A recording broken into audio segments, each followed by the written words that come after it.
Tole kabajamtoota daawwattoota keenya bakka jirtan maratti harka fuunee isiniin jenna nageenyi keenya kan kabajaa fi jaalalaa isinaa qaqqabu Bridge Art akkuma barame har'as keessummoota gaarii qabatee isiniif dhiyaannee jirra qabannee isiniif dhiyaanneerra hanga xumura qophii keenyatti nu waliin turaa jenna egaa keessummoonni keenya kanaan dura kan isiniif dhiyeessinedha har'a ammoo sababni irra deebinee isiniif dhiyeessineef maali kan jedhu waliin turree kan ilaallu ta'a garanaan toleeran jira sagalee isaa akkuma yaadattan sagalee kiloolee dur jabbii dura galaa maal jabanni loon dura galanii kan jedhuun nu hundumaayyuu nu raasee ture kanaan dura har'as kan waliin turru ta'a gamanaan immoo muleen jira burqaan salaal jaala jedhee sinas dammamee ture kanaan dura egaa har'a jara lamaan kana walitti isinii fideera maal haasofnaa maal waliin dabarsinaa turtiin waliin taasisaa itti bohaartuu itti bashannantu jedheen hawwaa galatooma baga nagaan dhuftan mulee baga nagaan hayyee egaa walitti har'a isin qabee akka haasofnuuf rabbi eeyyamee irra deebinee akka waan ol agarreef baay'een gammada eessatti wal beektu isin? Tole galatooma nu iyyafattanii nu barbaaddanii nu argachuu keessanitti nus baay'ee gammanneerra istiidiyoo keenya Bridge Miidiyaatti argamnee waan nu barbaaddaniif waan nurraa eeggamu dubbachuutti guddaan isin galateeffadha. Egaa nuti kan wal beeknu ijoollee naannoo tokkotti dhalannee guddadneedha. Ijoollee yoo xiqqaatee ijoollummaarraa kaasnee sirriitti naannuma tokkotti manneen barnootaa tokkotti aanaa tokko keessatti ganda tokko keessatti waliin guddanne. Keessattuu toleeran anaaf nama hangafa. Nama hangafarraa immoo waan baay'ee dhaalta. Gootummaa dhaalta. Eenyummaa maalummaa dhaalta. Toleerarraa waan akkanaa kana dhaalle. Toleeraa jechuun anaaf goota. Toleeraa jechuun umrii isaa baay'ee nama qabsoo keessatti dabarseedha. Akkasumas toleeran nama aartii keessaa harka qabuudha. Toleerarraa maal dhaalte akkuma tuyyate toleerarraa aartiin dhaalee qabsoon dhaalee maalummaan dhaalee eenyummaan dhaalee jechuudha. Egaa yeroo isaan isin abaa'uudha jedhamanii asiif achi ari'amaa isaan argachuudhaaf yeroo hin dandeenyetu ture beektaa. Isaan irraa waan sana dhaallee gaafa waan sana dhaallu nullee gara sumatti gara aartiitti gara qabsootti gallee egaa toleeraa gadduudhaan nu jalaa qabamee hidhamee manneen hidhaa garaagaraa keessa ture. Addaayyuu fagaannee turre jechuudha akka ijoollee biyyaa sana barbaannillee wal argachuu hin dandeenye iddoo toleeraan itti hidhamee jiru argachuudhaaf haalonni jiran chaalenjiiwwan jiran baay'ee ulfaatoo waan ta'aniif jechuudha. Kanaaf toleeraan weellisaadhas qabsaadhas wantoota kan kana fakkaatan irraa dhaallee jechuudha. Hayyee toleeraanoo gara keetti deebina. Wanta irratti qophoofnetti waliin haasa'uun dura akkuma muleen gamanaan kaase atis immoo hariiroo isin kanaan dura waliin qabdan inni si ibsee jira wanti dabaluu barbaaddoo jiraate. Tole guddaa galatoomaa asitti nu yaamtanii ergaa akka dabarfan nu taasisuu keessaniin maqaa kootii fi maqaa uummata Oromoo guddaa galatooma jechuun barbaada. Itti aansee ani muleen godina tokko aanaa tokko magaalaa tokko keessatti jechuudha kan nuti guddannee itti dhalanne mana barumsa tokko keessatti baranne jechuudha. Yaa mulee akkan beekutti naamusa nama naamusa gaarii qabudha. Nama amala gaarii qabudha. Namallee waa argate waa waliin sheer godhachuu danda'u waliin qooduu danda'u waan ta'eef mulee haala sanii akkaataa kanaan isa beeka jechuudha. Baay'ee nama cimaa nama ilaalcha gaarii qabu nama jabaadha jechuudha. Baay'ee ol Akka beekti. toleeratti jechuudha sirriitti ol beekna. Isin lamaan keessaa eenyutu dursee sirba jalqabe? Nu lamaan keessa Kana Muleen adeemsisu moo? Muleen adeemsisu miti. Muleen adeemsisu moo? Dhuguma sirba hundi keenyayyuu akka ijoollee baadiyyaatti weellistoota Inuma dhiichistu. inuma dhiichisnaa hin sirbina kan akka Shimallis faan ijoollee baay'een jiru kan akka Tafarii Taaddasaa kun ijoolluma magaalaa sanatti guddanneedha walitti dhufnee jechuudha baay'een keenya. Garuu aartitti dursee baandiin tokko jira baandiin Salaalee barattoonni Salaalee ofiif ijaarratanii baandii suni yoo xiqqaate waggaa 5 ijoollee baay'ee qaree baaseera beektaa. Baandii suni baandii maqaa isheetiin lafa dha. Bakkalcha Barii baandii Bakkalcha Barii Salaalee keessatti magaalaa Garba Gurraacha irratti Gargaaruu jalqabdaniirtu akka mattootti fuftan gaarii. Baandiin Bakkalcha Barii suni egaa turtii yeroo dheeraasitti fudhatu irraa waan baay'een irraanfata beektaa. Bakkalcha Barii keessatti oduma mana barumsaatti sirbinuu qayeedhaa kaanee jechuudha. Qayeedhaa kaanee gara mana barumsaa gallee mana barumsaa keessatti illee tsara eersii waan adda addaa kana hin hojjenna. Toleeraan isin hojjetaa. Nuuf garuu namni dursu daffari sana. Daffar bisuu mana barumsaa hin dhufaa mana barumsaa kanatti hin geerara. Gaafa inni geeraru hin agarra. Sanumarraan tsara eersii waan jedhamu uumnee tsara eersirraa weellisaa Katamaa Dinquu akkuma carraa mana barumsa lakkoofsa 3 Gabra Gurraachatti argamu. Ijoollee jirantu kan akka Margaa Tolasaa, Katamaa Dinquu, Suyyum mucaan jedhamu, Girmaa. Ijoolleen kun waa'ee baandii sana ijaaranii baandii sana keessaa baane hundi keenya iyyuu jechuudha. Nan dursa xiqqoo isheen aartii isa bakka wanni itti gallee baandii itti gallee waan akkas akkasii sana hojjechuutti jechuudha. Garuu sana kanan dursu isaan yeroo sana qabsoo irra jiran. Isaan yeroo sana qabsoo irra jiran waa'ee baandii odoo hin taane isaan Oromoon maal fakkaataa waan jedhu sana kan akka Tufaa dhufee Raafaa wajjin kominikeetii wal godhuu ijoollee ciccimootu jira guyyuu keessa. Ijoolleen abootee illee akka Abarraa ijoolleen jedhaman jirti.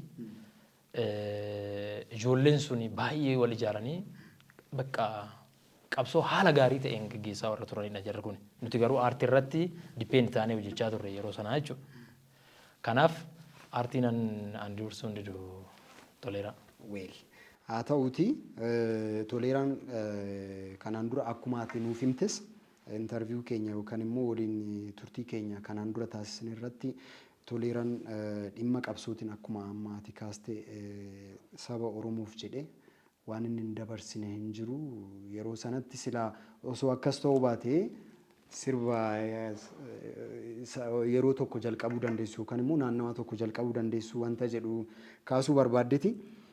Isin lamaan har'a inni guddaan akka wal agartanii fi kufee ka'ee isin argadhe naaf kolchaati. Sirboota keessan nan dhaggeeffadha. Kan gadhiifame nan dhaggeeffadheera keessan lachuu. Stage performansiin isin qabdanii fi sirbi keessan anaaf adda jechuun stage performansiin nama baay'eef hin kennamu. Namoota muraasatu dandeettii akkasii qaba. Gaafa istiidiyoo seentu sagalee asis qabdee achis qabdee garaa teeknikaal garaa ta'een wanti sirreessitu wanti itti dabaltu jira. Namni baay'een chaalenjii kan ta'u sana osoo hin ta'in gaafa isteejitti bahee performi godhu yeroo san chaalenjii ta'a. Weellisaan tokko kan qoramus immoo sanaan. Isin biratti kwaalitii kana nan arga isteeji irratti. Sirba kee kanuma ammoo hojjechaa jirtu irrattuyyuu gaafa isteeji irratti jettuu fi gaafa istiidiyootti anaaf garaa gari baay'isee jechuun sunis gadi bu'ee osoo hin ta'in mooruuf garuu kan caalu isteeji irratti kun immoo nama hundaaf hin kennamne. Kanaafuu inni amma maalaa sirbu? Toleeraan kaa sirba isaa isa jalqabaa. Ati sin ajajjalaal toleera. Sirba isaa isa jalqabaa. Hiriyaa gantuudhaa mannaa shimala koo gaarii wayyaa. Koommee yaa shimala koo doonaa jedhee akkatti natti tolu. Ajajiin. Salaale shimala illee baay'ee beekamaa. Abaxxartu shimala kanan. Ofirraa dhoowwate kilaashii caalaa shimalatti ni amana shalaale beektaa. Akkasuma jetti sirbisa. Ishii odoonaa jedhee baay'een. Tole maal jetta reeknoo. Haa ta'u kan jala rakkoon qabu garuu sirbi kiyyeessa jalqaba hiriyaa gantuu miti. Inni waan ishee jaalatuudha fijedha. Namni kanuma jaalatu yaama. Gurree gurraacha badhaatu waan jedhu illee hin jira. Nan daffar jalaa fuudhee yoo inni jedhe inni illee waan gaarii ture nan jedhaaf rakkoon qabu. Jedhiif garuu ati sin ajajjamu. Rakkoon qabu. Carraan si fankin. Naa kennati. Hiriyaa gantuudha mannaa shimala koo gaarii wayyaa mee maal si godhu wayyaa shimala koo. Hiriyaa gantuudha mannaa shimala koo gaarii wayyaa mee maal si godhu wayyaa shimala koo. Hiriyaa gantuudha mannaa shimala koo gaarii wayyaa mee maal si godhu wayyaa shimala koo. Hiriyaa gantuudha mannaa shimala koo gaarii wayyaa mee maal si godhu koyyaa shimala koo. Hiriyaa gantuudha mannaa gibeen gannan guutu. Hiriyaa gantuudha mannaa tan guute buusamu. Hiriyaa gantuudha mannaa lammiin gantu. Hiriyaa gantuudha mannaa kan goobanaaf sabu. Hiriyaa gantuudha mannaa gantuudha mannaa shimala koo gaarii wayyaa mee maal si godhu koyyaa shimala koo. Ani maayini jidduu seenuu barbaade tanani waan funyaan qabadhee jedhatu. Namarraa fuudhee dhugaa rabbii yaalan jira garuu yeroo gidduu seenu sagaleen kiyya waan funyaan qabadhee too jechaa jiru natti fakkaannan keessan kiloolee baay'isoo sagalee keessani akkuma dura kaasee salaale jechuu yoom akkan baay'istee akkanaan hin jenne namni yeroo baastan baay'isoo kanaaf jechuun ka'umsi keessan orjinaal akka ta'e yeroo daa'imummaa irraa kaastanii wanti isin argitan wanti isin yaaltan sagalee akkana akka baastan isin gargaareera. So anamma jidduu seenee nan yaala jennaan kan keessan kiloolummaa isaa ol ba'ee kan kiyya gaafa itti seenu waan funyaan qabadhe maaltu dhaga'ama. Really baay'ee namatti tola. Hiriyaa gantuudha mannaa. Hiriyaa gantuudha mannaa shimala koo gaarii wayyaa mee maal si godhu wayyaa shimala koo. Amma raaduu yeroo sanatti beektaa wantichi riilii wanna dhugaate jechuudha. Hojiin suni hojii dhugaa irratti hundaa'ee hojjetame jechuudha. Yeroo sana nuti akkuma boleessi kiyya kaasuu yaaletti waa'ee jireenyatti miti kan yaadaa turre beektaa. Waa'een uummanni Oromoo yeroo sana keessa jiru. Uummanni kun jaarraa meeqaf dararamaa akka ture waanjoo gabrummaa akkamii keessa akka ture sanatu nutti mul'ata. Hiriyoonni keenya nu biraa hidhamaatii jira, nu biraa reebbamaatii jira, nu biraa ajjeefamaatii jira. Akka ammaa kana ammaas teenye nama sadii haasaa jirru kanatti haasaa hin jirtu, waliin galtu, waliin hin mari'attu, rakkoo ture, dhiitta ture, gabrummaa ture. Oromoo taatee abbaa biyyaa taatee bakka itti afaan kellee dubbachuu hin dandeenye keessa jirra waan taaneef nuti waa'ee barumsaallee dhiisne abbootiin keenya ofii osoo hin baratin nu barsiisan. Mana barumsaatii waa arganne beektaa isaan nutti maniiti miti. Yaa'u gabrummaa waan jirtuufi hiriyaa gantuudha manna. Hanna waan godhallee hanna hiisisallee ana hiriyuma koote jechuudha. Har'a gaallee natti ta'e hiriyuma koote jechuudha. Kanaaf anani hiriyaa gantuudha mannaa shimala koo gaarii wayya. Gantuun argitee sirra ejjettee sirriqicha godhatee sirra ejjetee ofiisaatii waa argachuudhaaf ittiin garaasaa guuttachuudhaaf ittiin mana gaarii keessa jiraachuudhaaf ittiin konkolaataadhaan deemuudhaaf ittiin hojii argachuudhaaf sisi gurguree obboleessa beektaa dhiiga nuti Oromoon tokko Oromoo ganee barra gobannis Oromoodha barra sirna sana jala galeeti Oromoo galchi Oromoo harka harma irraa mursiisise. Kanaaf nuti akkas nu godhee Oromoo jechuudha. Hiriyuma kooti hiriyaan wajjin galgala waa dubbate ganama kabinee biraan dubbii gahu. Kanarraa kaasin hiriyaa gantuudha manna shimala koo gaarii. Nama jechi. Laal dhageettaa shimalli suni yoo kufallee si wajjin kufa yoo cabellee si wajjin caba yoo cabe hin caba yoo gubatellee hin gubate waan irraa fudhatan hin jiru. Odeeffannoo irraa argatan oduu irraa argatan hin jiru. Wanni hin gubataa immoo kanaan ala wanni godhan hin jiru. Situu waa'ee shimala sanaa beeka malee waa'ee shimalli suni waa'ee kee dabarsee waan kennu hin qabu jechuudha. Erga wanni inni kennu gabaabumatti. Odeeffannoo jara sanii kaabineedha kaasee kennuuf hin jiru. Wanta cabee raawwate. Nama cabe siif cabe. Yoo cabe fanuma wajjin cabe yoo gubates anumaaf cabe yoo cabes anumaaf cabe waan irraa qolachuudhaaf. Kanaafan nama dhiise hiikaa cimaa qaba. Waan kana jedhee jechuudha. Asirratti maal hin dabarsite? Waa'ee shimalaa kun gaafa ka'u salaale shimalaa fi fardi salaalee shimalli salaalee fi namichi garmaama garmaamsu yookaan yaaphataan salaalee ija tokkoon laallama beektaa? Salaalee shimalaaf fardaaf nama farda yaaphatuuf iddoo guddaa qaba. Shimalli eenyumaa ol obboleessa keetii ol hamma si harka jirutti siif obboleessa. Abbaa qabatee jirutti. Abbaa qabatee jirutti. Eenyu caalayyuu itti dhiyoodha. Eeyyen.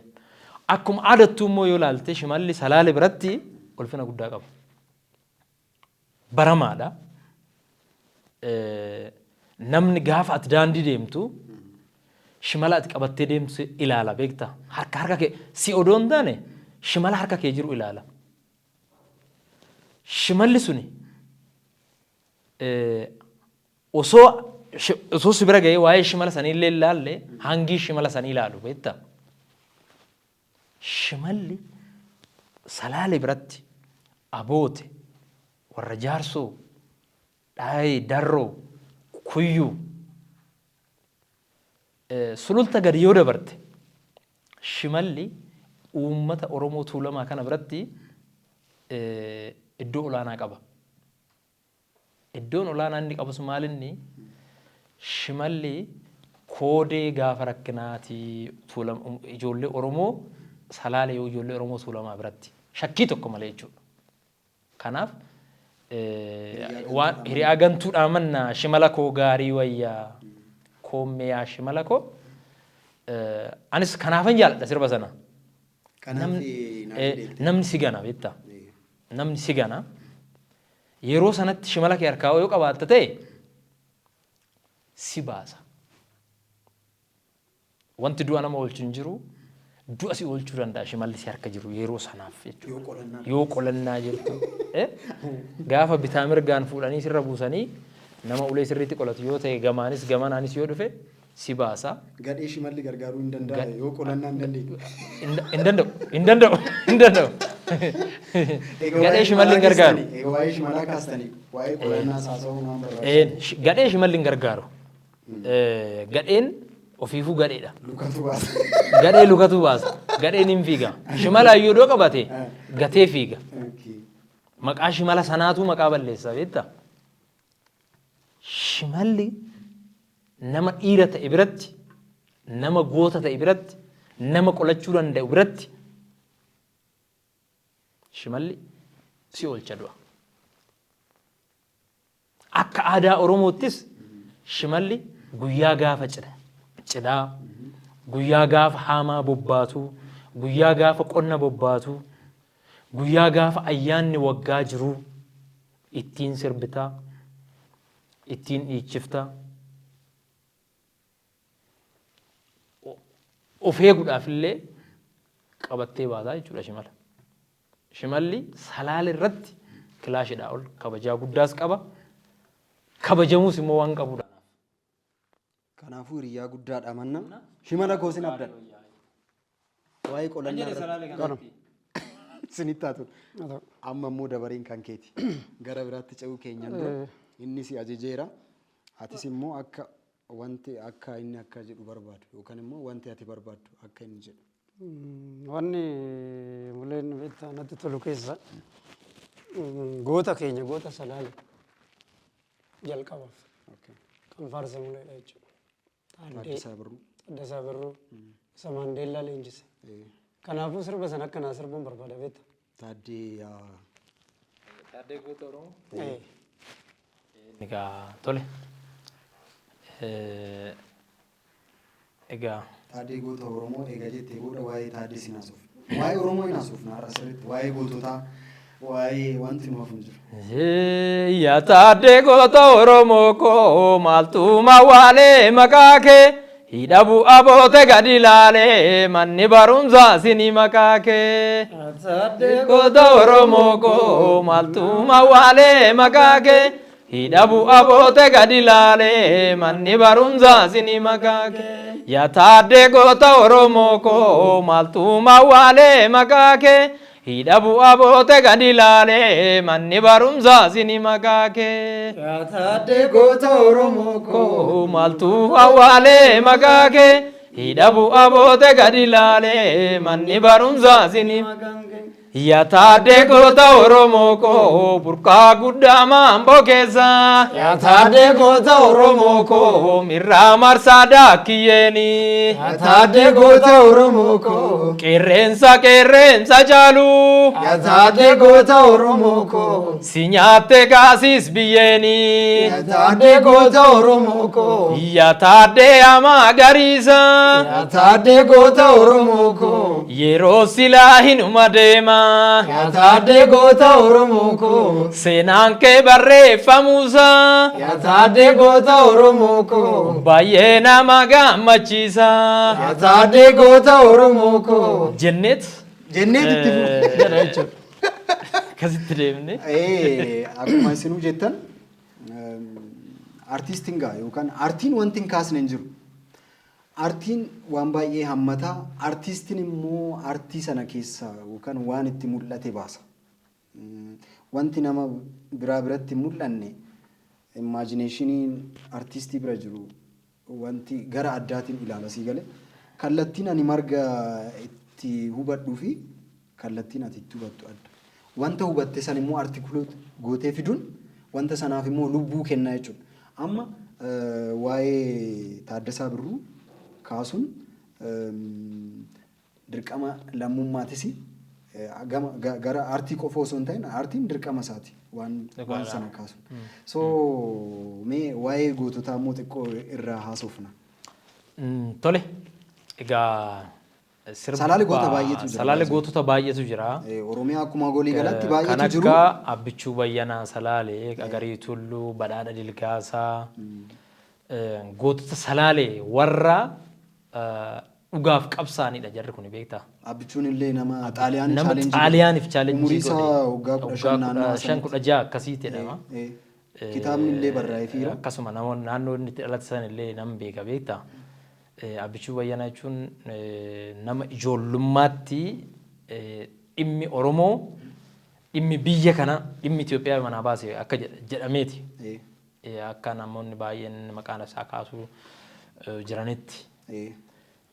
Gara waa'ee Jeneraal Taaddasaa Birruutti deebina. Jeneraal Taaddasaa Birruu ani barataa kutaa 99 barataa kutaa 9 tureen. 99 barataa kutaa 9 ture. Waa'ee Jeneraal Taaddasaa Birruu kun yeroo baay'ee hin ka'a. Ijoollee abootee hedduudhaan walitti dhufa. Waa'een Jeneraal Taaddasaa Birruu kun qabsaa'ota hedduu kaase. Wanti inni hojjete bu'aan inni Oromoodhaaf buuse akkamitti Oromoon Oromoodha. Akkamitti Oromoon ani Oromoodha akka ofiin jedhu. Jeneraal Taaddasaa Birruu uummata Oromoo barsiisaa akka ture odeeffachaa turre beektaa. Oromoo noo baratee nurra garagalaa sodaa warra fiudaalii warra duriiti. Taaddeen immoo isa inni sun akka jijjiiramu Oromoon barachuu qaba jedhee nama qabsaa'edha. Amma Jeneraal Taaddasaa Birruu nama yeroo calqabaaf poolisii idilee leenjisee akka ta'e nan hubadhee nan baree Parasidaantiin biyya Dabuu Afrikaa Neelsan Maandeellaa akka inni Itoophiyaa keessatti leenjee fi harka Jeneraal Taaddasaa Birruutti akka leenjee namoota irraa nan muuxannoo fudhadhe nan dhaga'ee nan baradhe seenan barraa'ee jira. Namoonni baay'een isin odeessu waa'ee Jeneraal Taaddasaa Birruu. Sana booda waa'ee Jeneraal Taaddasaa Birruu kana akkamitti hojjenna waan jedhu sana hin kaasne anaa fi weellisaa Arattaa Shifarraa yaa kororimeetoo jedhee mucaa sirbu jechuudha. Waliin hojjenne sirba sana. Aniif Arattaa Shifarraa dursa baandii 5 taanee hojjenne san keessaa namoota dura walitti dhufneedha jechuudha. Amma Jeneraal Taaddasaa Birruu daa'imaaf karameellaa bitee daa'imatti kennee dhaqiitoo abbeetii fi haadha teetiin ani Oromoodha jedhiinii dhuguma nuyi Oromoodha jedhii gaafadhu jedhee maatiidhaa fi ijoolleen akka Oromummaa isaanii baran nama taasisaa ture akka ta'e.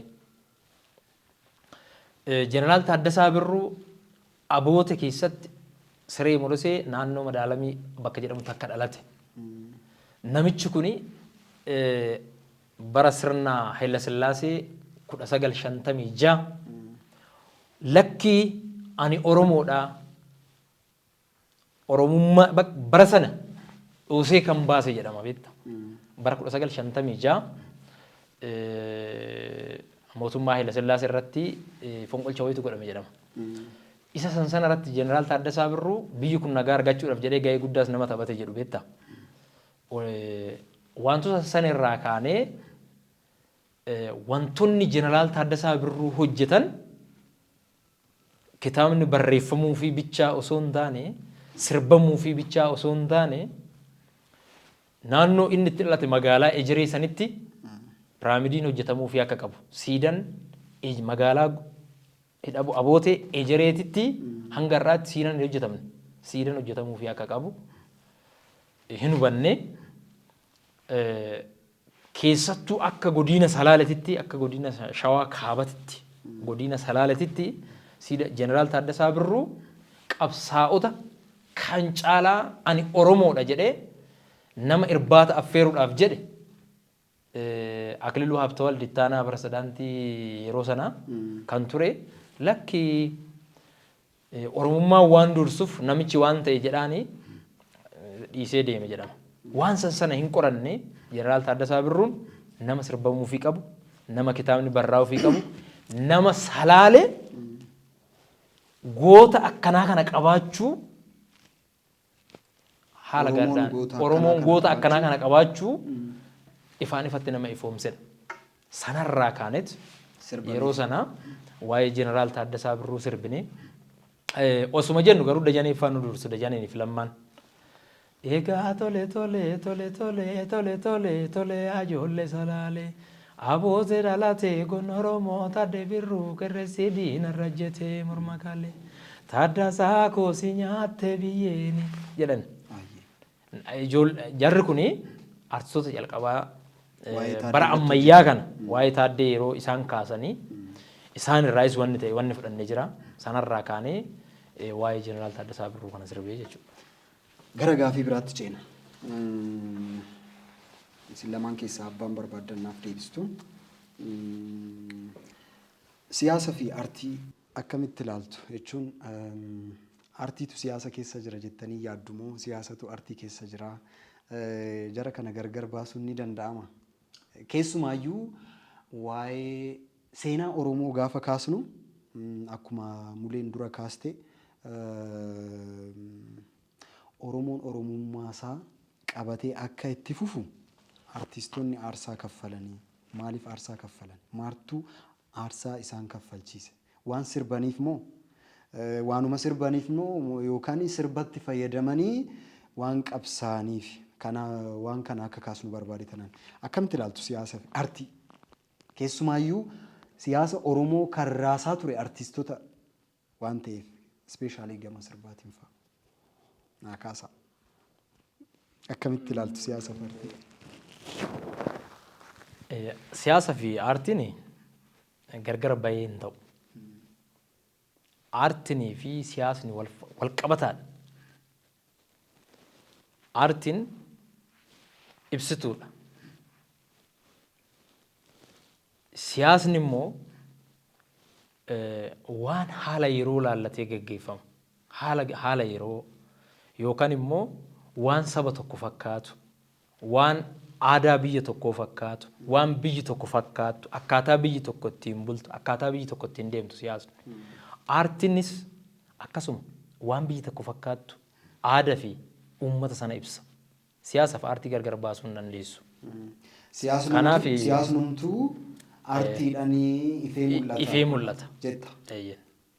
Toleera. Ooyi sirruma aartii fi siyaasa addaan baasanii ilaaluun hin danda'amu.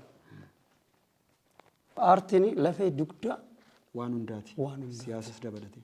Dabalatee jechuudha. Kana keessatti yoo biyyi takka misooman badhaadhitu taate aartiin achi keessa jira jechuudha.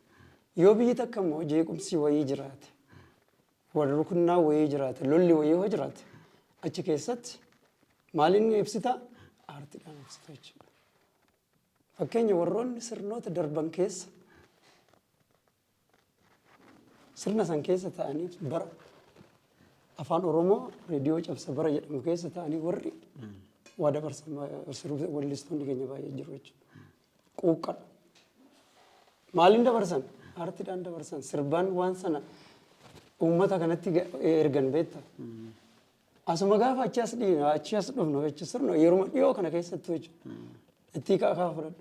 Caalaa bultumee fa'aa fudhadhu. Aartistii Hacaaluu fudhadhu. Waan isaan dabarsaa turan jechuudha. Kuni aartiidha. Kuni siyaasa wal qabataa jechuudha. Quuqqaa, dhiittaa, gabrummaa. Kanaaf aartiin fi siyaasni adda bahee wanni ilaalamuuf hin jiru. Aartiin akkuma atu jette dugda waan hundaa. Keessattuu aartii irratti maalan dabaluu barbaada. Aartiin akkuma jenne afaan addunyaati.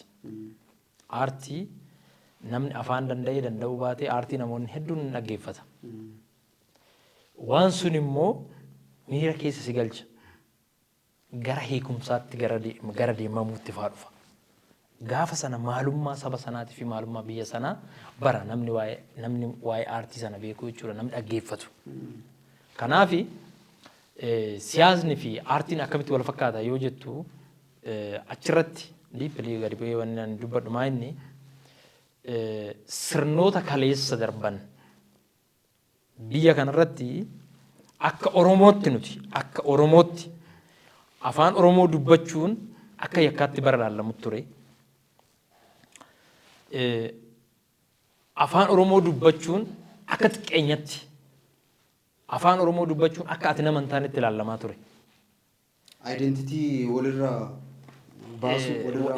Eeyyen maalummaa sirraa maalummaa kee akka ati hin ibsamne afaan kanaan dhoowwaa turanii jechuudha. Suni reyaalitii lafa jiru waan hundi keenya beeknudha. Sirnoonni darban sun Oromoo irratti saba guddaa kanarratti hacuuccaa guddaa gochaa turan. Hacuuccaa saboonni guddaa kanarratti godhamaa ture aartistoonni gurguddaan kan akka Wasanuu Didoo, kan akka Laggasaa Abdii, Shaambal Dabalee, kan akka Salamoon Dannaqaa, kan akka Usmaayyoo Muusaa. Maal godhan akka Oromoon dammaquuf bara sirnoota nama nyaataa sana keessa maal qaba sabni Oromoo yoo walii galee fincilee lolee jedhe Oromoon yookaan weellisaan aartistiin Oromoo tokko achi keessatti aartiinis jira siyaasnis jira sirba kana keessa. Uummanni Oromoo maal irraa hubate maal qaba sabni Oromoo yoo walii galee fincilee lolee jedhe. Waliigalee fincilee loluusaa sun waan biraatii miti. Ani Oromoodha jedhee yoo dubbate. Ani afaanan qaba jedhee yoo dubbate. Ani aadaan qaba jedhee yoo dubbate. Ani biyyan qaba jedhee yoo dubbate. Rakkoo maaliiti qabaa? Waan jedhu sana ibsachuudhaaf artistoonni kun yeroo sanatti gadi ba'anii waan guddaa kana waan bareeda kana dubbatanii turanii jechuudha. Waan isaan irraa dhaalletu har'a waan artistoota keenya kaleessarraa dhaalletu har'a ta'aa jira jechuudha. Ani har'a gaafan waa'ee Asaffaa Shaaroo Lammii sirbuu, gaafan waa'ee Jeneraal Taaddasaa Birruu sirbuu, gaafan waa'ee kumsaa morodaa sirbuu, gaafan waa'ee elemoo qilxuu sirbuu, gaafan waa'ee Huseen Bunee Bakarwaaree sirbuu waan kaleessa hojjetamerraa hin dhaale waan dhufee uumee miti. Kanaaf har'allee artistoonni baay'een qabsootti jiru. Qabsoon achi keessa jiru suni maalinni qabsoo maalummaati sirba bichaa miti. For example Yoosan Geeta'uun weellistoota ammaa keessaa nama baay'ee dinqisiifadhu nama barnoota irratti dipendi ta'ee hojii aartii hojjetu nama sirba isaa dhaggeeffadhee hin quufne maal jedha bulloon garmaamu tolaa yaa mana hidhaa oolaa Mana hidhaa oolaa. bulloon garmaamu tolaa mana hidhaa oolaa fardi suni bulloo miti fardi suni fardi mana hidhaa fardi hidhamee jiru suni bulloo miti farda daalacha farda adiidha hubadhu biyyi kuni namni baay'een Yoosan maaliif waan sana jedhee sirbe jechuu danda'a beektaa maaliif hangara Yoosanitti dhufe sitti fakkaate waan yeroo fakkaatu fi waan nu fakkaatuuf waan amma fakkaatu haasa'uu waan qabnuufan Hin kaasna. bulloon farda maqaa fardaati bulloon garmaamu tola bulloon garmaamu tola eessumattuu fardi kamiyyuu yoo garmaame hin tola fardi adiin Yoosan yoo argitee jiraatte shiboo sana keessatti itti hidhameetoo jiru suni uummanni kun nagaa barbaadadha. Adiin mallattoo nageenyaati. Adiin mallattoo nageenyaati. Fardi adii suni namni baay'een ittiin rakkata beektaa? Maaliif fardi kun silaa adiidha? Hidhamee jira. Inni bulloo jechaa jira. Inni bulloo jechaa jira. Hubadhu. Gaafa wantoota sana laaltu Yoosan Geeta'uun jechuun Nageenyi hidhamee jechuudha. nageenyi hidhameera hiikamuu qabaadha. Akkasitti fudhadhe anis amma. Kanaaf sirba isaa dheengaddaa kan ammoo yoo laalle. Isaas akka kaastu nan barbaada. Maaliif seete kanaa wal qabsiisnee dura maal kaasneeyyuu siyaasa paartii waan jedhu waan kaasne keessumaayyuu warra bara kanaa keessaa immoo ati Yoosan kaasteerta sirbi yeroo dhiyoo kana immoo bahe kan Yoosan baala gizee. Kunis amma siyaasa garuu aartiidhaan ka'eera. Keessumaayyuu baala gizee kanarratti akka na haasoftan nan barbaada. Baala gizee nama haasofsiisaa ta'eera yookaan immoo namni baay'een akka irratti haasa'u ta'eera. Aartiin gaa kan duras kan jenne aartii fi siyaasa akkamitti ilaaltu kanan jedhe kanaaf yeroo sana amma kana qabatee dhufeera. Mee baala gizee kanarratti egaa kaasuun kee hin hafne baala gizee kanarratti immoo nuuf haasa'a. Waanuman hubadhe irraa hin xiqqoo dubbadha. Kanaaf weellisaa aartistii Toleeran hin xumura. Akkam ture? Siyaasni fi aartii wal qabataadha waan jedhu saniifan sirba Yoosan hojjetutti fayyadamaa jiran. Sirboonni Yoosan sirboota barsiisoodha. Qaama biyya kanaaf nan ta'a jedhu hundaafuu deeggara kennaa hin falmaa uummataaf garuu harka caalaa waan guddaa lafa kaa'eera. Harroota wal nyaattu qotiyyoo wal loltu. Qotee bulaa qotu dubartoota gabaa deemtu hubadhu. Namoonni baay'een waan sirba sanaan rakkataa jiru maaliif qotiyyoo wal loltuu fi harroota wal nyaattu sana sirbi sun akkuma bahe namoonni baay'een ittiin dhiichisaa ture beektaa. Baala gizee jetti na waamti jarri jetti na waamti jarri jetti na waamti jarri dhugumaaree kan jedhan jarri. Nan jibbaaree yoo fide barri nan jibbaaree yoo fide barri jedha laalli keessatti dubbiin keessatti keessa qabdii jedha Oromoon gaafa waa jedhu. Kanaan nu miidhaa ture Ormi waanuma isaaniitiin han isaanii malee keenya akka dhaggeeffatamu barbaadani gaafa hiikaatti kennan nutama biiroolee jirru keessatti namni akka marrootti na laalu jira, namni akka abiyyitti na laalu jira, namni akka shimallisitti na laalu jira, namni akka damballaash, namni akka komishinar malaakutitti. Bakka waanuma Oromoo taane maaliif keessa isaaniititu keessattuu erga sirbi kun ba'e magaalaa Finfinnee keessatti Oromoon diina horate. Sirbichi garuu dhuguma dhugaa jiru lafa kaa'e. Abbaan biyyaa Oromoodha. Oromoon eessayyuu hin dhufne. Oromoon biyya kana hin cirra hin balleessina hin jenne. Qaamni bosona jirus Oromoon of kabajuu qabaa, kabajamuu qabaa, lafa isaa irratti fayyadamaa ta'uu qabaadha. Mootummaanis obboleeyyi lamaan immoo akkuma paasterichi dubbate wal lola waan ta'e irratti wal lola galgala ganama qursii wajjin nyaachuu irratti illee kee hin caala kiyya hin caalu kee xiqqoodha kiyya xiqqoodha jedhee wal lola beektaa obboleeyyi lamaan kun waanuma jiru kanaaf immoo inni ani kanarratti baay'ee wal dabalu hin jiru otoo lafi ta'e ani maala naasaatti asuma waama bulloo kanarratti waa'ee nageenyaa jedhee yeroo sana keessatti beektaa rakkoo jira rakkoo ture namoonni keenya namoonni hayyoonni mana hidhaa keessa jiru. Hayyoota saniif illee waa lallabee beekta. Beektotatti hidhamee jira qilleentooti qaalleetti tisooyetti maayikalaawwetti kanaaf bulloon garmaama tola. Maamana hidhaa oola. Ta'e kan example Jawaar fudhadhu mana hidhaa jiran. Maal godha mana hidhaati beekan. Biyyaaf tola biyyaaf ta'a sabaaf ta'a. Kanaaf waan sana yeroo sanatti bakka sana dhaabbatee yeroo sanatti waan kana lallabee jechuudha. Maaliin sagaleedhaan aartiidhaan maal siyaasa irratti waa dubbate jechuudha. Kanaaf bulloon maamana hidhaa oola baasa dhaabara. Bahuu qaba. Ho'ichi keessatti ati amma mana hidhaa keessatti teessee wanti gootu maaltu uummata manni itti bu'aa buustu maaltu jira. Beekumsa qabda. Ga'umsa qabda waan hunda qabda beektaa mana hidhaa keessa teessee uummata wanti itti buustu hin jiru. Namoonni mana hidhaa keessan taa'ee waa buusa hoo jedhe dogongora jechuudha. Ofiifuu waa ofii buusuu hin danda'u. Sirba sana irratti jaralachuu hin qeeqa aartiin akkasuma ta'uu qaba. Kana yaadadhu ispeeshaalii sirba sana keessa piik naa godhe osoo jettanii reebicha dibbee kaaba faana ragadu kan nurraa dhaaba. Reebicha dibbee sirna karaa kaaba faana ragadu kan nurraa dhaaba. Himmi gillise injifatee kaaba hiiga marartu sana nu barbaada.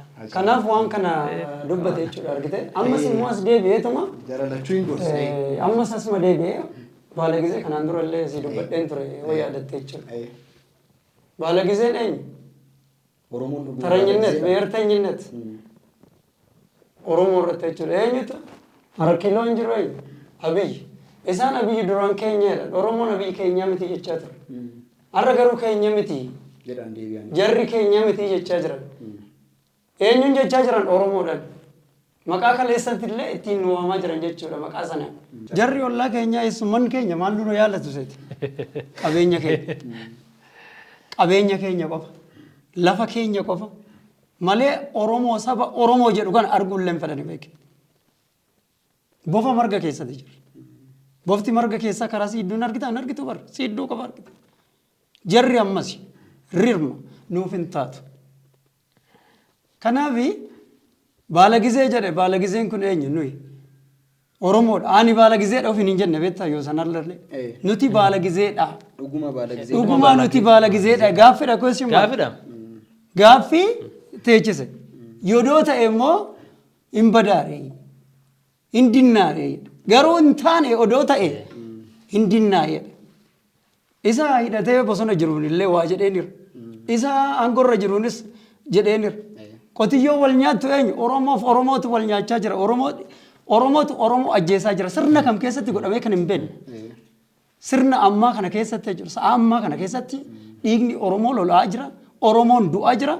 Oromoon ajjeefamaa jira. Oromoon hidhamaa jira. Oromoon waa ta'aa jira. Qe'eesaatti irraa buqqa'aa jira. Har'a bakka inni jiru sittan hima. Asuma godina asuma naannuma sulultaa kanatti warra shawaa kaabaatti irraa dhufe salaal irra kuyyu jaarso hidhabuu aboote asirra yaayyaa gullalle darra qotee bulaan waa hin beekne qotee bulaan qotuu qofa beeku qonnaan jiraatu har'a kadhattuu ta'etti sululta keessa jira isa haqasitti ma jechuudha warra dhufee nu kadhatu eessaa dhuftan kuyyuur eessaa dhuftan darra namni kadhachaa jira jechuudha sa'aatii kanatti. Sababii maaliitiif sababni jarri kun walitti bu'aniin sirna kam keessatti Oromoon yoo gantuu wanni achi keessa gantuu takka lama argatte malee kaleessa Oromoon Oromoo ajjeese Oromoon Oromoo rasaasan wal ajjeesa hin turre. Kaayyoon Oromootis kanan turre. Waa'ee shinnigaa wanni beektaa shinnigaa. Isa Sumaalee. Isa Sumaalee san. Isa amantaadhaan garagara ta'anii boollota akkatti dhuman san. Kaayyoo tokkoon mana ba'an amantaan adda isaan hin baasne beektaa. Kaayyoo tokko boolla tokkotti dhume jirra sun. Har'a nuti rakkachaa jira rakkoon keenya rakkoo hamaadha. Kaleessa gaafa isaan Taanzaaniyaatti araarri dhufe jenne uummanni akka jirutti sabni kun gammadaa ture beektaa. Yaa Rabbi dhugaa nuu godhi. Yaa Waaq dhugaa nuu godhi jedheetti namni amantaa qabu amantaa isaatii Waaqa kadhachaa ture dhugaa Waaqayyoo dhugaa sitti macha. Atis keessuma jirta hawaasuma kana keessa jirta hin dhageecha. Maaliif rakkoon uummata kanaa rakkoo keeti. Yoo qotee bulaan achi qotee waangoon hammatee yoo galfachuu hin dandeenye borofatti simbirri nyaachaa jira. As keessa teechatti maal goota qotee bulaan oo qotee hin jiraan. Innuu magaalatti galaa jira kunoo harka duwwaa. Daa'ima 10 daa'ima meeqa baatee fudhatee dhufa boru maal nyaata. Rakkoo akkanaa keessa jirra rakkoo hamtuu keessa jirra waan ta'eef ammas irra deebi'an jechuudha. Arbii hoo wallolee lafatu miidhama. Margatu miidhama. Dachee tanatu miidhama beektaa. Kanaaf har'a miidhamaatii jirra. Hoo dhuguma Oromoodhaaf jedhanii hangoda jirus han hidhates han hangorra jirus waan irratti waliigalanii kan irratti waliigaluu dadhaban immoo marsaa sadaffaan dhufe miidiyaan akka keessanii kun miidiyaan jiru miidiyaan hawaasas haa ta'u kan mootummaa beektonni alas jiru kan keessa jiru waa'ee kanarratti odoo hojjetanii bilisummaan kana caalu hin jiru bar bilisummaa biraan barbaadin bilisummaan ati irriiba nagaa rafte qe'ee kee nagaa hin jiraatte waa hojjettee jiraattu bilisummaan kana oliin jiru baqa. Dura Oromoon kana keessa rakkoo kana keessa akka ba'u ammallee gara mariitti nu deebi'anii nuti tokko jedhanii ijoollee abbaa gadaati jedhanii jarri kun ammallee gara wanni kanatti akka nu deebi'an jechuu barbaadetan.